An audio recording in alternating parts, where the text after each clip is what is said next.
What's going on, everybody? Thank you all for joining me today. If you haven't already, please make sure you hit the like button, subscribe to the channel if you're new to the channel, and most importantly, please make sure that you are following me on Telegram at TD Media Group to help circumvent social media censorship and shadow banning. With the introduction out of the way, let's get into today's news. And today we are headed over to New Venezuela, formerly known as New York City, but it looks like we're going to have to change the name once again. Now that Mayor Mamdani is in charge, we're going to have to change the name to New Palestine. So I think that's where we're going with things nowadays.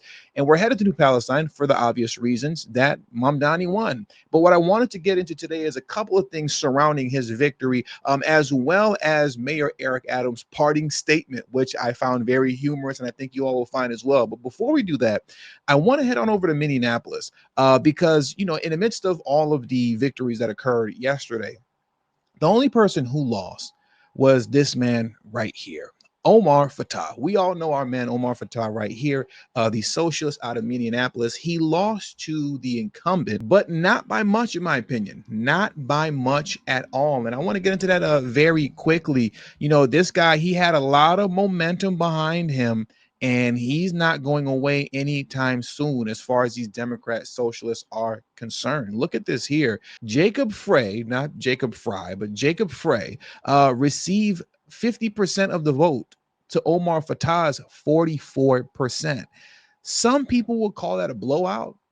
To me, that is not a blowout at all. That is very, very close. As far as, you know, Omar is concerned, if Jacob doesn't run for election next go around, it's basically going to be Omar Fattah.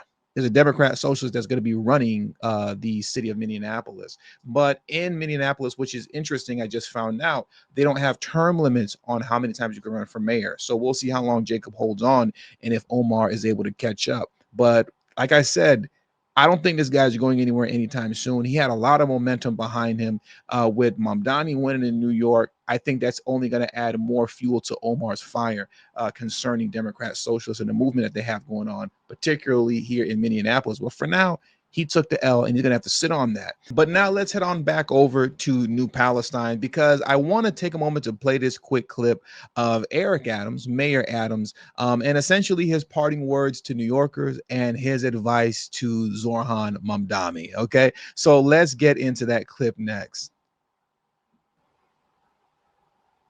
So it's been a great 4 years, and no matter my vote is clearly for Governor Cuomo. We can't go backwards. We can't legalize prostitution. We can't tax people based on their ethnicity. We can't defund our police department. We cannot go after small businesses. And, you know, hey, this city is not a socialist city. This is in capitalism where you come here as a dishwasher and one day you can become the mayor if you work hard enough. And we can't lie to New Yorkers and act like we're going to freeze their rent, and then NYCHA residents going to learn that you can't freeze their rent. You can't freeze the rent of Mitchell Lammers. You can't freeze the rent of market rate. And we have to move forward. And we can't allow not only the lack of experience, that's the least of our concerns. The most important part of it is that we can't hurt the city. We cannot go backwards. And so whomever is the mayor, they need to continue the legacy and the success, public safety, housing, you name it, we did it. And whoever's the mayor needs to continue to do that. And so the only message I can give to New Yorkers as I go to the next leg of my journey, I'm leaving you a good city. Don't f it up. So if you have one or two questions before I bounce, this is my last time bouncing. Don't F it up, Mamdani.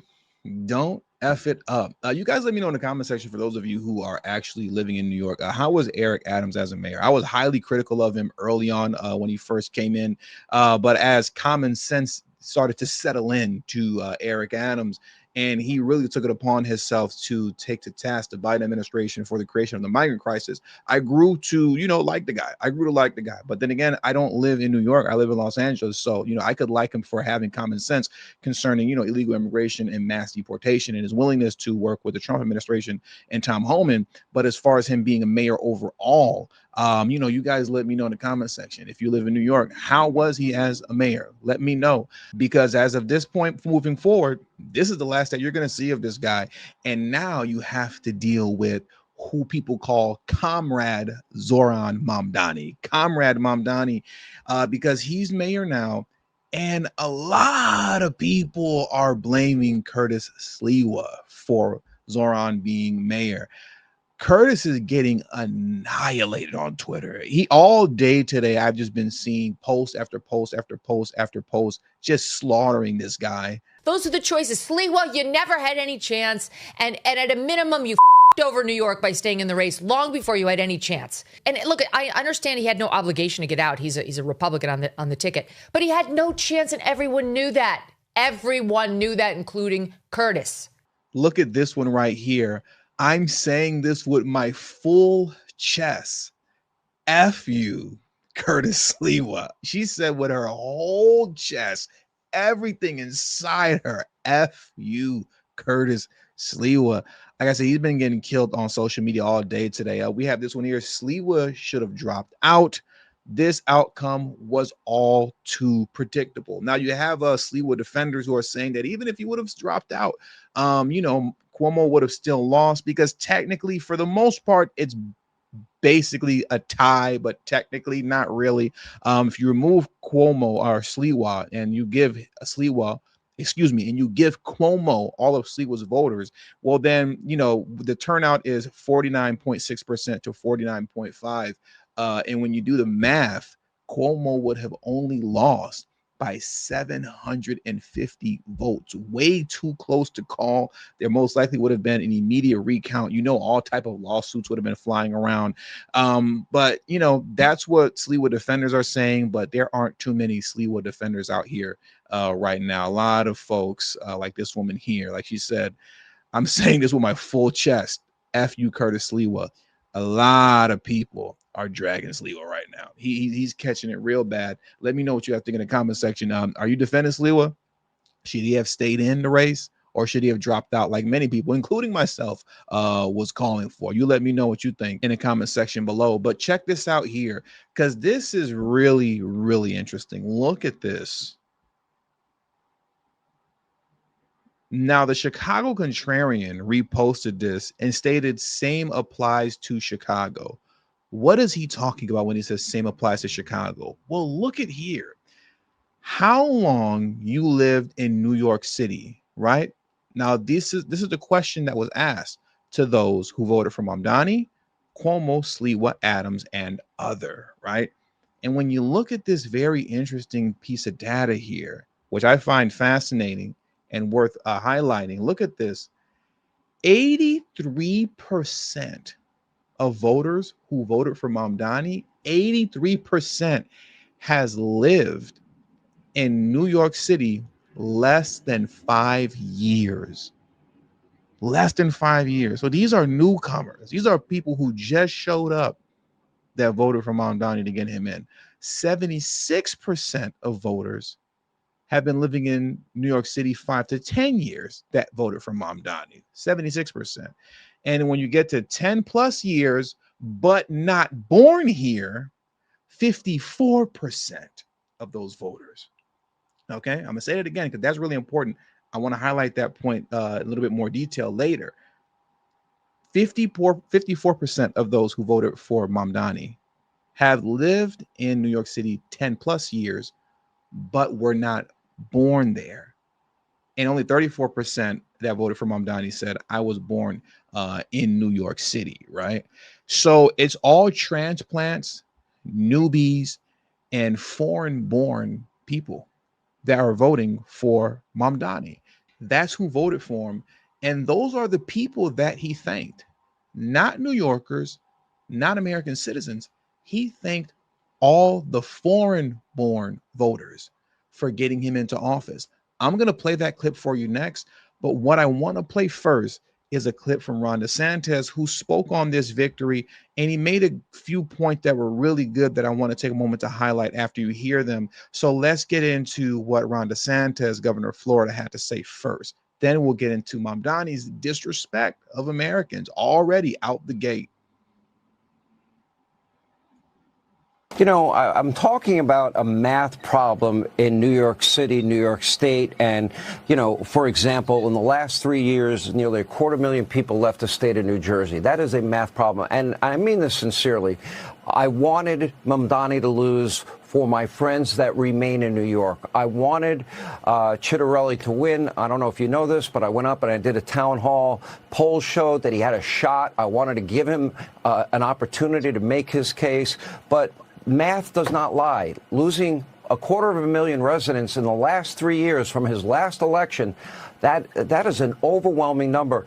Can you explain to the country exactly how profound mass migration has been out of states like New York and New Jersey and Illinois and even California, and what a positive impact it's having on states like Florida, Texas, the Carolinas, Tennessee? Well, first of all, Jack would have won 4 years ago, and he would have won tonight if you just take all the Republicans who've left New Jersey since I've been governor and moved to Florida. If they could have still voted in New Jersey, he would have won both of those races.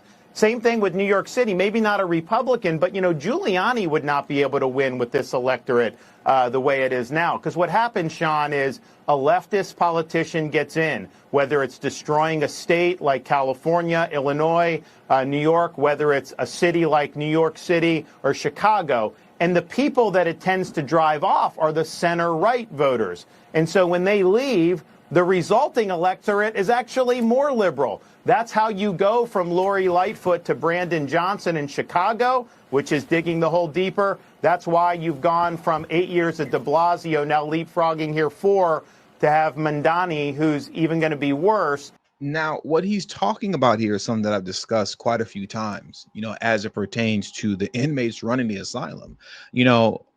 At this point, you're talking about, once again, like he's saying, Illinois, New York, even California, and a lot of other states, all of those with common sense, those who are considered conservatives, Republicans, center-right, and even moderate Democrats, by and large, have left these states. And this has been happening, and I've talked about this so much. It's been happening for a decade now, specifically concerning New York, Illinois, and California. Their population has been decreasing for a decade. These are people operating with common sense that are saying, hey, man, we're out of here. We got to go, because these states, it's getting too much. Things are going too far. It's not livable anymore. And the end result in a place like Chicago is Brandon Johnson, the idiot of all idiots, Brandon Johnson. Now in New York City, you have Zohran Mamdani. Okay. It only gets worse because all the same people have left. How you end up reclaiming these cities, it's beyond me, man. I don't know. I don't know. Maybe to some degree, voter ID will help. That needs to get passed. And can I give you guys a quick story concerning like how voting works in Los Angeles? Because I voted yesterday against Prop 50. This is how voting works in Los Angeles, right? So yesterday I go to my polling place. Do you need your ID? Absolutely not. Do they need confirmation that you are who you say you are? Absolutely not. You give your first name, you give your last name, and then they say, okay, well, what's your address? And you give them the address. They turn the little tablet around and say, okay, so this information is correct. That's, everything you see here, that's you. And I go, yeah, that's me. Would you like to see my ID? It's not necessary. As long as you say it's you, it's you. Here's your ballot. You can go vote. That's how easy it is. Anybody could have walked in and said, you could have been a white man. You could have been an Asian. You could have been Hispanic. You could have been from Mars and said, my name is TD and I live at this address. And they would have just said, all right, well, just confirm that it's you by hitting confirm. And you would have hit confirm and you could have voted for me. That is mind blowing. I kid you not. That's how it works here. That's how it works here. And that's how it worked yesterday, right? So maybe voter ID is the key, for states like this, maybe it is, because when you have the newest mayor of New York City, Mamdani, thanking only foreign-born voters and not the American citizens that voted for him also. That says a lot, and it says and shows you where his loyalty lies and who he's going to be fighting for and who he stands with. And I want to play that clip for you next.